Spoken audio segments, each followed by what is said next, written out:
Okay, so it's been a while since we've done a sports history video. We're going to look at the history of cricket in the United States because I find it very, very interesting that before the Civil War, it is more popular than baseball.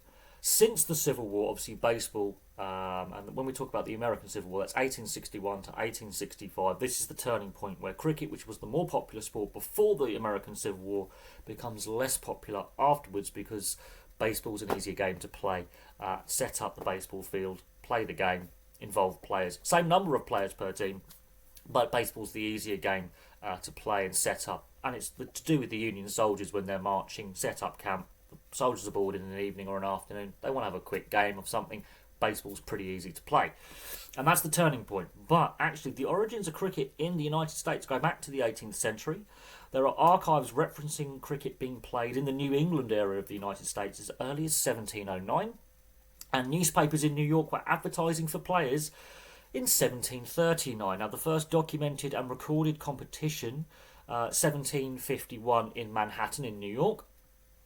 And then even then, just after the Revolutionary War, Dartmouth College in 1793 starts playing its first organised cricket matches on their green, their famous green at Dartmouth College. They're playing cricket in 1793. It takes a little while longer for it to become a little bit more organised, but there is some organisation here, and it's to do with the famous universities really in New England. They drive cricket being played, although there are cricket clubs like St George's Cricket Club, which we'll get back to in a minute, because Haverford College in the Philadelphia area formed their cricket team officially in 1833, and then they have one of the oldest rivalries in collegiate sport with the rivalry with the University of Pennsylvania. They play their first cricket match on May 7th, 1864, which is the third oldest intercollegiate rivalry after the 1852 Harvard-Yale baseball match is played and the 1859 Amherst-Williams baseball match is played. So baseball is starting to become popular, but cricket is also popular at this time around the Civil War. And this is where the turning point is. However, before then, in 1844, involving players from St George's Cricket Club, the USA plays Canada in one of the earliest recorded cricket internationals in 1844.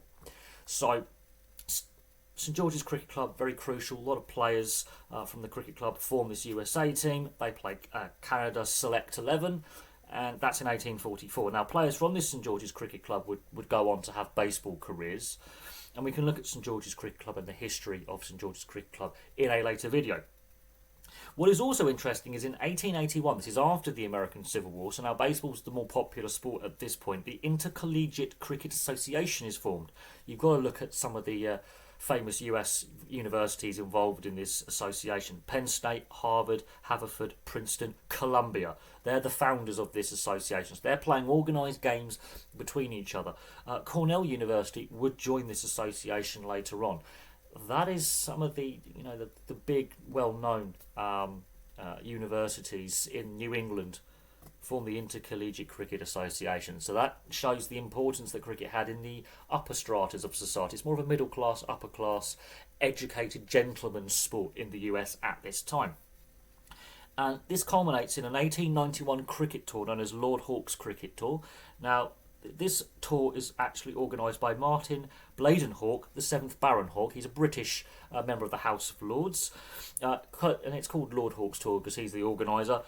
A player on the tour, W.G. Grace, is part of the touring party. Now, if you know anything about the history of cricket, W.G. Grace is known as the GOAT, basically.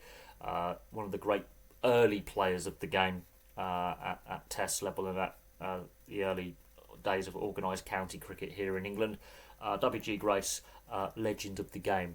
And so when you've got it's like trying to organise, let's say, a cricket tour now, and you've got Ben Stokes. There you go. Ben Stokes and Steve Smith, and you're going on a tour, and it's a tour of multiple players, but on that touring party you've got one of the best players in the world.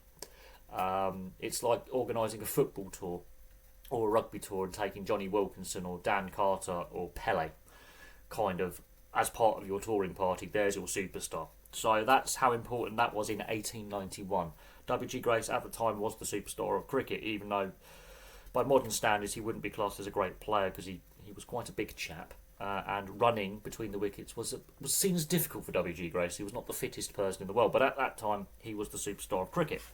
Now, of course, the rise of baseball takes place because of the Civil War. It's an easier game to play compared to cricket. Union soldiers, when they were marching between camp to camp, in between battles, they would obviously be quite bored with camp life, and they wanted something that was easy to play, keep them entertained, and it became America's pastime. Of course, it also became a professional sport quite soon after the American Civil War, and of course we've got Major League Baseball today, and you look at like some of the early professional players in the 1880s, 1890s, early 1900s, and then you end up with your Babe Ruths and your Joe DiMaggios, and it was America's pastime until about the 1970s, 1980s. It dominated American sport. It was the favourite professional sport. Fans would go in huge numbers, and cricket basically becomes an amateur hobby at this point, with the middle and upper classes who go to Princeton, for example, who go to Dartmouth and Harvard, and they play, and it's sort of seen as an amateur hobby kind of game with the elites, basically. It's not seen as a professional sport. Now, the more modern era, the ICC is obviously formed in 1909, Commonwealth nations. The US is not a Commonwealth nation. It's admitted in 1965. So from 1965 onwards, this is where cricket in the US starts to grow, mostly in immigrant communities from the Commonwealth. So I'm also including the UK in there, but also the West Indies. A lot of West Indians move to the US, emigrate to the US. India, Sri Lanka, Pakistan, Bangladesh, South Africa, Zimbabwe. People from Commonwealth nations who play cricket, which is most Commonwealth nations, they actually migrate to the US from the 1960s onwards, and they bring the game with them again. So the popularity grows again in the immigrant communities, especially from the South Asian immigrant communities like Indians and Sri Lankans, Bangladeshis and Pakistanis. They've taken the game with them. You look at the US team now, for example, in Major League Cricket, a lot of the players are of Indian and Sri Lankan origin who play for the US now.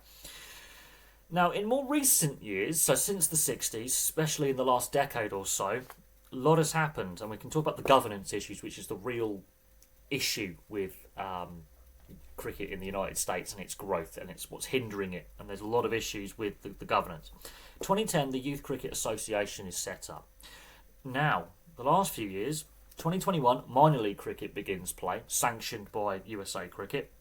And in 2023, Major League Cricket, which has gained some traction and a bit of a talking point, also begins play. Now, they're both T20 competitions, so shorter formats of the game. And Major League Cricket is sort of like the American version of the IPL and the T20 Blast and the Big Bash in Australia, for example. It's a shorter format of the game. It's not Test cricket. It's not 50-over cricket. It's T20 cricket.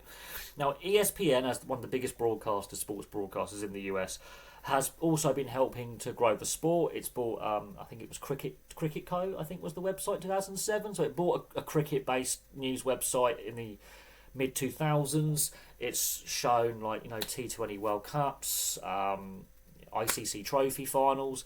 It also shows test matches, all the test matches, and England County Championship games. So ESPN, over the last 2 decades, has really also helped grow the sport in the US on a broadcasting standpoint. But it's the governance issues. Over the last decade, there's been a lot of governance issues. For the last 2 decades, a lot of governance issues. So the former governing body, the United States Cricket Association, they ran between 1965 to 2017. Now, they were the governing body that went to the ICC to gain membership.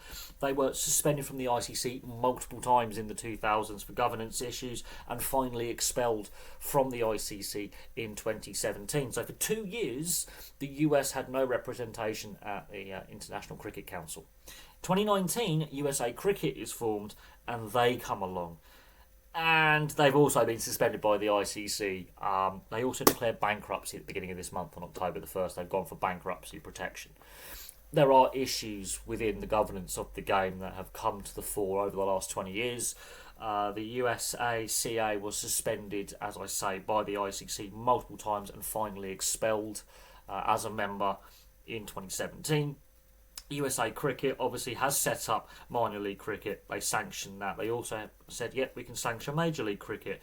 And even with them sanctioning these competitions, and the hope is that more Americans will want to play the game, get involved in the game. Yeah, they're currently suspended by the ICC and they've declared bankruptcy. So on the governance side of things, the last 20 or so years has been an absolute shambles, and I think that actually hurts the growth of the sport.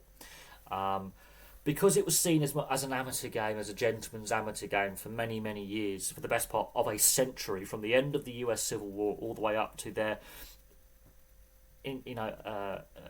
admittance to the ICC in 1965. Baseball's obviously gained the traction as the bat and ball sport. That's really popular. Softball with women as well, again really popular. And it was seen as just an amateur, upper class, gentlemanly, pastime. But because of the waves of Commonwealth immigrants, especially from India, Pakistan, and Sri Lanka, but also from the UK as well, a lot of Brits have gone over to the US. A lot of Irish have gone over to the US. They even play, obviously, a lot of Dutch have gone over to the US. They play cricket in Holland.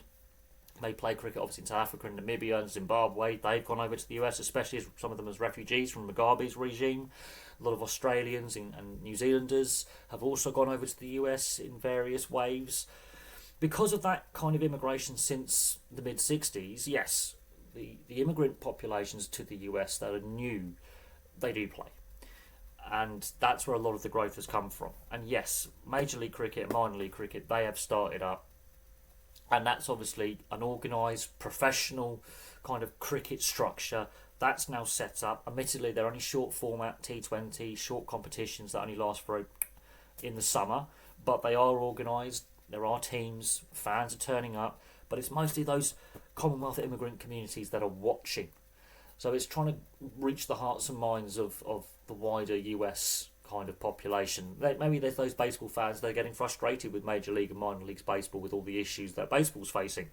But these governance issues, I think, are what are really holding back the game. I can look more into the absolute mess that is US cricket governance in a separate video, and that could be a real fun dive into what's going on there.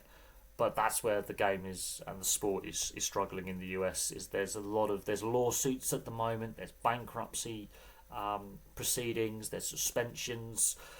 It's not good when the ICC, not known to be not corrupt, are suspending a member basically for potential corruption and mismanagement. That tells you things have gone very, very wrong at the top of USA cricket. But there we go. Thank you very much for watching. Place your thoughts on the video in the comment section below.